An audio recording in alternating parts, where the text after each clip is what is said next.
On December 19, 1959, Clif and Christine Walker, along with their 2 young children, were found brutally murdered in their Florida home.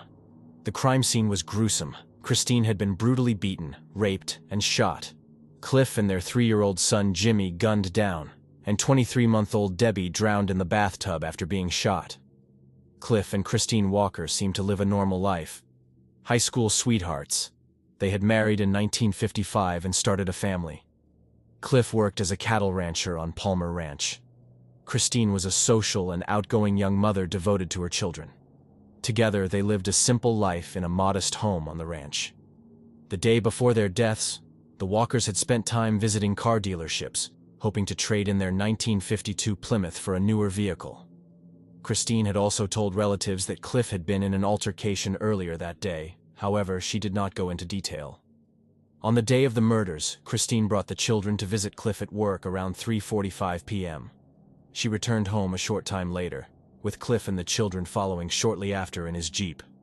This was the last time the family was seen alive. The following morning, Don McLeod, a friend and fellow ranch hand, arrived at the Walker home as planned for a hunting trip. When no one answered his knocks, Don entered the house and stumbled upon the gruesome scene. Christine's body was laying on the living room doorway with a gunshot to the head. Nearby were the bodies of Clif and Jimmy, also shot in the head. Debbie's body was discovered in the bathtub. When police arrived and started their investigation, they found a bloody boot print, .22 caliber shell casings, a cigarette wrapper, and a fingerprint on the bathtub's faucet.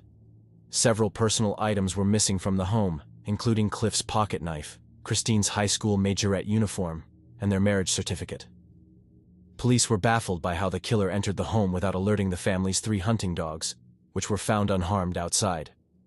Early theories suggested the killer or killers were someone the Walkers knew. Over the decades, 587 suspects have been investigated, including neighbors, acquaintances, and Perry Smith and Richard Hickock, the killers of the Clutter family in Kansas.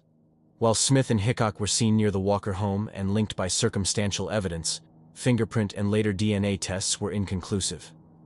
A single sperm cell found on Christine's body after it was exhumed in 2019 produced a tangled DNA mixture that could not identify the killer. Despite extensive efforts, the investigation faced setbacks due to lost evidence and degraded forensic samples. The case remains unsolved, with theories ranging from random violence to a personal vendetta. The mystery continues to haunt investigators and the victims' loved ones almost 65 years later.